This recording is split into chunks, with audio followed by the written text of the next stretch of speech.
After I had, when I talked about the proposal, when this minister proposed to me and asked me to marry him and how happy I was uh, to be able to say, I'm a wife now.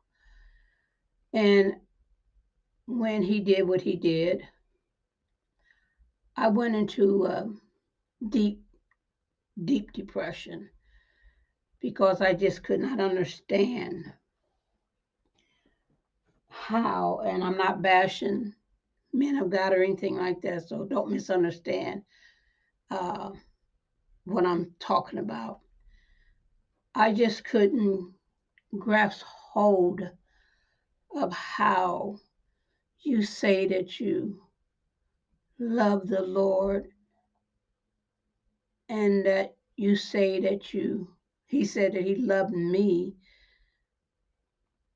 and then he didn't have enough respect, enough of love, or whatever you want to call it, to come to me face to face and tell me how he really felt. It's devastating for a woman. I can only speak for a woman because I'm a woman, to prepare for a wedding, be all excited about getting married, to receive a letter underneath your door didn't have enough of respect to knock on my door, didn't have enough respect to call me, to leave a letter underneath my door, and then change his number.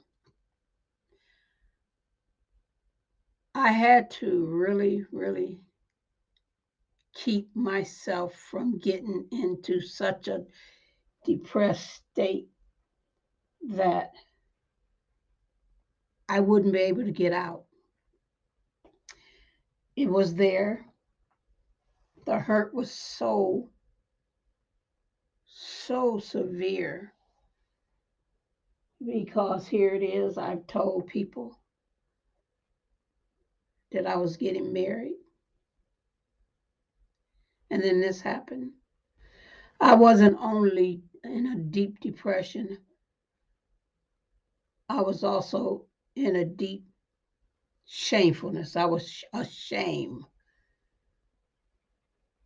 saying that I should have seen something I should have recognized, something should have taken place, that I would be able to see this so that when it did come, when I did receive this letter, it wouldn't have hurt as bad as it hurt. But I didn't see it because I thought once what I went through with my kid's father, the abuse, the sexual abuse, the mental abuse, the physical abuse, that I had survived. I was a survivor now, and I know the tricks, the words, and all of that. But those words, he never spoke negative words. He never said anything negative about me. He would always show love. So it just hurt me to so severely because I couldn't understand, what did I do? That's what I kept saying. What did I do? Was it, did I say something? Did he pick something up? Did he notice something? Did someone say something? All kind of thoughts and questions went in my mind because I was trying to figure out, what did I do to deserve this? I'm giving you me. I gave him my heart. I loved him. I was so happy. I was ready to be his wife. All excited, got all the stuff ready for a wedding, telling people, and then I had to tell people it's not going to happen. That was so embarrassing for me to have to say, well, it's not going to happen. He, uh, he don't want me. You know, he don't love me. I couldn't tell nobody. I was so ashamed that when people say, "Well, what about your wedding? Still get married?" I'm saying, "Well, I would always say, well, we came to the decision that it, at this time, it's a little bit too soon. We're gonna wait, wait a while. We're gonna put things on hold. Um, the so that everything, the money and all that is, I lied. I wasn't gonna tell nobody, Oh, I got a letter and he said he didn't want me, he didn't love me, and he knew that, he didn't want to get, to be a father to somebody else's kids. I couldn't tell him that. I couldn't tell him I got a letter, or a letter of rejection saying I don't want you anymore. The more I talk to people about it, and people convince me that I shouldn't marry you, and you got them kids, and you didn't want to take on that responsibility. What did I look like saying that to somebody? So I just told them a lie. We're just going to put it off for a while. And then, as the years went by, I said, we decided that it's not what neither one of us want at this time. So we're going our separate ways. There's no hate. There's no, we still communicate. That was a lie. I was lying to keep my sanity, or to keep people from questioning me or saying, man, wow, you did all that. Do you feel bad? Do you feel foolish? I didn't want to hear none of that. So I said, we just came in an agreement that, it wasn't something that, neither one of us was ready for. So we decided, just to part as friends. We still keep in contact. I wish him the best. I pray for him. We pray for one another. We still have communication, but he doesn't, come here, and I don't go there. Straight up lying, because I was so ashamed that I loved somebody that didn't truly love me, and I was lifting this individual up, and this individual didn't care enough to lift me up. So I lied. When I told my kids, that's all right. We'll be okay. You know, he's good. He's not going to be around anymore. He's going to be real busy, so he can't be coming here. But if he tells me to tell you that, say hi to you, and see, ask how you doing. Lie to my kids, because I didn't want them to see, or to hear, or to realize that, wow, now don't nobody want us, don't nobody love us, don't nobody want to be around. I didn't want them to feel that. I didn't want them to know that he didn't love us enough to care enough for us. So I said, he's good. Don't he don't hate us. He loves us. He just, at this time, it's just not a good time. I lied to keep them happy. I didn't want to tell them, well, mom got hurt once again. Mom is, hurting once again. Didn't want to tell them that I was in a dark place, and I didn't trust men. I was in a dark place. I put men back in that category as, you can't trust them. They're going to find some way, somehow, to hurt you. And it seems like that was my situation. He found some way, somehow, to hurt me. And I didn't want to have my kids, mainly my girls, I didn't want them to say men, hate men or anything. I didn't want them to grow up like that. So I would always lift him up, just like I would, lift up their dad. I would always lift this man up, uh, and I would always ask God to help me, because I was going back into that tunnel, and I got in that tunnel and I didn't want to move. I saw that light, but I didn't want to go towards that light, because I said the last time I went towards that light and reached that light and came out, on the other side, I got hurt again. So I looked at that light. I stayed in that tunnel of depression, that tunnel of misery, that tunnel of shamefulness, that tunnel of frustration, that tunnel of bitterness, that tunnel of hatefulness. I stayed there for a while because I was hurting so bad that it happened. But this time it wasn't a sexual abuse, but it was abuse. I was abused again. This was a different type of abuse. Wasn't no sexual abuse, wasn't no sex involved in it, but this was abuse of lying and trust. I trust him. I believed him. Whatever he said, I believed him. So I was in that tunnel saying, men will always say things, but really don't really mean it. He said a lot of things. And I would ask myself, did he really love me? Did he really care anything about me? Did he really respect? Did he really, really care anything about me? Or was I just somebody he just was using?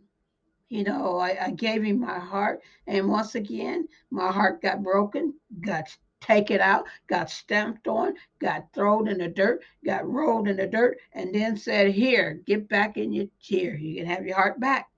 My heart was destroyed. It was broken in pieces. And I stayed in that tunnel for a while because I didn't know. I was too afraid to go forward because I went forward last time and this would happen. So I had to take them baby steps all over again. I had to tell myself, it's going to be all right. Even though my neighbor, she kept saying, it's going to be all right. I couldn't see that. I couldn't realize it would be okay because I kept saying, but that conjunction word, but it happened again. I got hurt by another man. Different type of hurt, different type of abuse, but it was abuse. Again, I went going down this here road again, going in me in frustration, bitterness, sadness, depression. We're best friends again. And I had to climb up out, even though I never ever allow my children to see me depressed. I would just put it back and I would bring forth Michelle, mom. I didn't want them to see the personality of Michelle sad, Michelle miserable, their mom miserable, their mom upset, their mom bitter.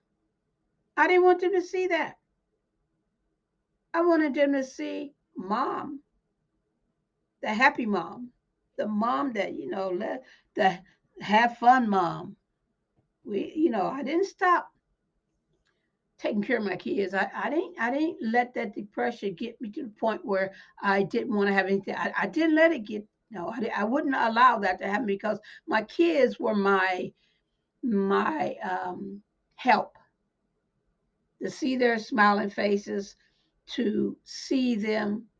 Uh, I was happy, and their smiles, their silliness, even when they was bad, helped me.